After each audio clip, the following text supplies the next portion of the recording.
अपनी ज़िंदगी में अल्लाह की मदद की तरफ बढ़ें, मालिक की मदद का हुसूल इख्तियार करने की कोशिश करें, अल्लाह के साथ अपने आप को जोड़ें। अगर अल्लाह की मदद नसीब हो, ये जो हम जितना डरते रहते हैं, सहमे रहते हैं, परेशान रहते हैं, कोई क्या कर देगा। हमारे यहाँ ना हर शोबे में माज़अल्लाह एक माफिया है, इल्ला माशाअल्लाह। वो माफिया कहता है मेरे साथ मिलोगे तो मैं चलने दूंगा, वरना मैं नहीं चलने दूंगा। मार्केट में आ ही नहीं सकता फलाना बंदा, क्योंकि यहाँ हमारा कब्ज़ा है। और मेरे भाई, फिर बहुत सारे लोग जिनकी नीयतें और इरादे बड़े अच्छे होते हैं शुरू में, वो भी उस माफिया का शिकार हो जाते हैं और उनके रंग में रंग जाते हैं। याद रखना, किसी शख्स की ब्लैकमेलिंग का कभी शिकार ना होना, कभी किसी की मीठी और मुसज्जा मुकफ़ा बातों का शिकार ना होना। कोई क्या कर सकता है अगर अल्लाह मददगार हो तो। जिसको रब करीम उठाना चाहे उसे कोई गिरा सकता है। हम ये डरे डरे सहमे परेशान फैसला करने की ताकत नहीं, मुझे चलना चाहिए कि नहीं, उठना चाहिए कि नहीं, करना चाहिए। उठ बांध कमर क्यों डरता है, फिर देख खुदा क्या करता है।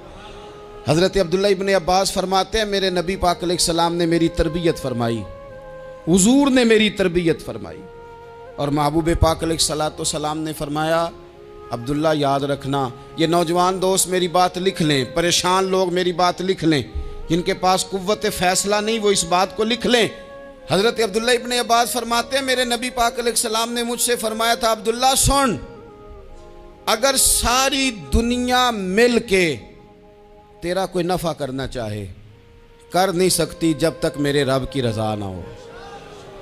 और फरमाया सारी दुनिया मिल के तेरा कुछ बिगाड़ना चाहे तो अब्दुल्ला बिगाड़ नहीं सकती जब तक रब करीम की हिकमत का तकाजा ना हो। लोगों से डरना, लोगों की तरफ देखना, माहौल देख के अपने राह का तयन करना, हर बंदे के ख्यालात के मुताबिक ढलने की कोशिश करना, फलाना ना नाराज़ हो जाए, फलाना ना नाराज़ हो जाए, वो जिसने होना हो जाए, बस रब रसूल नाराज़ ना हो। अपनी ज़िंदगी में अपने मालिक को मौला जान के, बलिल्लाहु मौलाकुम, अल्लाह तुम्हारा मौला है, वहुव खैरुन नासिरीन, वो बेहतरीन मददगार है। तवज्जो जब भी करें रब की जानिब करें। अपने दिल का किबला दुरुस्त रखें, सोचों के जाविये सीधे रखें। मेरे भाई, मालिक जब बंदोबस्त कर देना, जब मालिक बंदोबस्त कर दे, फिर ऐसा बंदोबस्त करता है कि लोगों के पास ना चारा नहीं रहता। हज़रत मरियम रज़ियल्लाहु ताला अन्हा पाकबाज थी, मस्जिद में रही थी, पर मालिक की हिकमत के तकाजे बड़े अजीब है ना। फिर जनाब मरियम को अल्लाह ताला ने बग़ैर शौहर के औलाद अता कर दी। ये बात ही ऐसी थी, वो किसी ने कहा था कि मखलूक तो फ़नकार है इस दर्जा के पल भर में, संगे दरे काबा से भी असनाम तराशे, तुम कौन हो क्या चीज़ है दागे कबाबी। लोगों ने तो मरियम पे भी इल्ज़ाम तराशे। तो लोगों ने कहा किधर से ले आई बच्चा, तेरा बाप तो ऐसा नहीं था, कहाँ से ले आई। अल्लाह करे मैं आपको समझा सकूं, ज़रा अपने आप को वहाँ खड़ा करें कि एक पाक बाज औरत, पाक बाप की बेटी, तैयब माँ की बेटी और अल्लाह के घर में परवरिश पाने वाली खातून, एक वो वक्त और एक ये वक्त कि उस औरत को कटहरे में खड़ा करके पूछा जा रहा है कि माज़अल्लाह तेरी गोद में बच्चा जायज़ नहीं है, कहाँ से लाई है। अब खुद से सफाइयाँ बंदा कितनी को दे, कितनी को वजाहतें करे।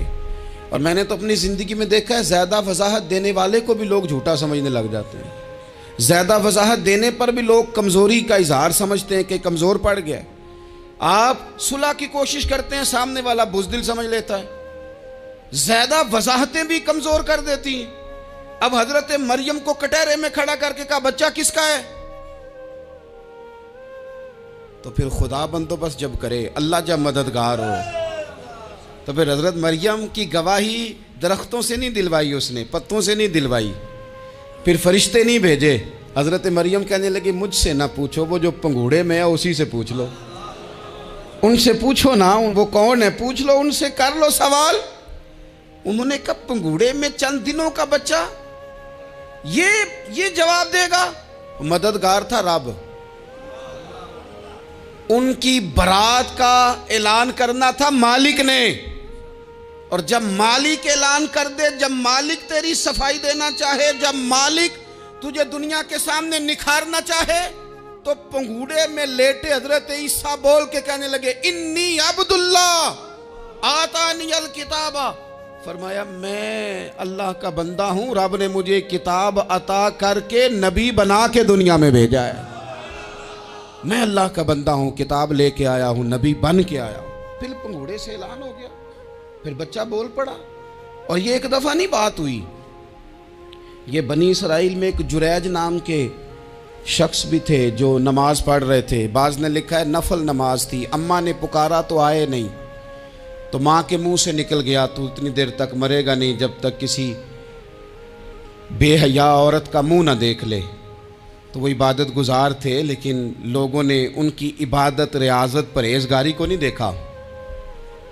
बस एक औरत को भेज के इल्ज़ाम लगवा दिया। वो औरत आया जाया करती थी, अब आ जाती हैं औरतें, मसला पूछने की नीयत से भी आ जाती हैं। माहौल में कुछ जगह ऐसी भी हैं जहां औरतें दम कराने के बहाने आ जाती हैं। वो खातून आती जाती थी उस खानका पे, आस्ताने पे, ये बुखारी में मौजूद है। फिर उसने कहा मेरी गोद में जो बच्चा है ये इन्हीं का है। मुझे बताएं कैसे बंदा वजाहत दे।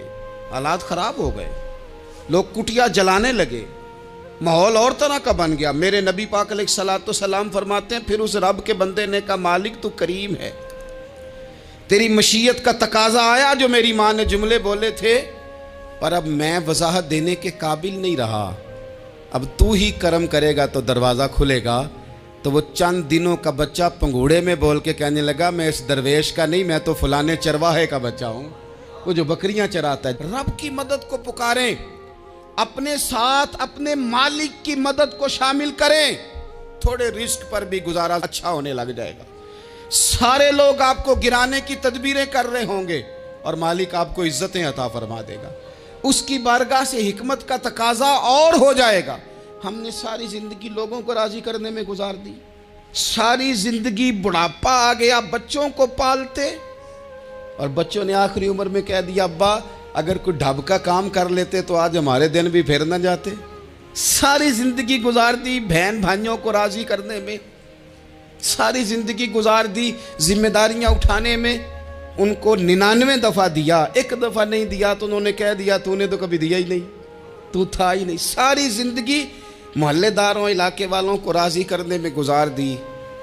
और मैंने ऐसे लोग भी देखे दीन के लिए वक्त गुजारा, लेकिन जब बुढ़ापे में दांत काम ना करते थे तो वक्त के मुफ्तियों को भी मस्जिदों की कमेटियों ने कह दिया अब आपकी समझ नहीं आती, हमने ख़तीब को यौर रखना है, न देखो दुनिया की तरफ, दुनिया रुला देती है, न राज़ी करो बंदों को, बंदे थका देते हैं, न पीछे भागो हर वक्त दुनियादारों के, ये इंसान को कमज़ोर कर देते हैं।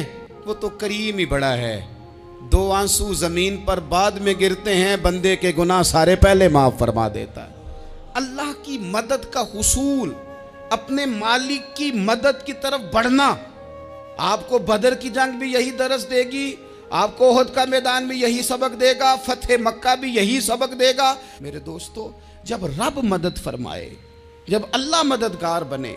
दोस्तों से एक बात अक्सर करता हूँ, मैं कहता हूँ कि जितने दर्द से आप अमीर को अपनी कहानी सुनाते हैं ना, और जिस तरह आपके आंसू बात करने से पहले गिर जाते हैं कि गरीब हैं, बच्चियाँ हैं, कारोबार नहीं, ओ मेरे संगियों, इससे आधे आंसू अपने रब की बारगाह में बखेरो, उसके हुजूर अर्ज गुजार हो जाओ, उससे तलब करो।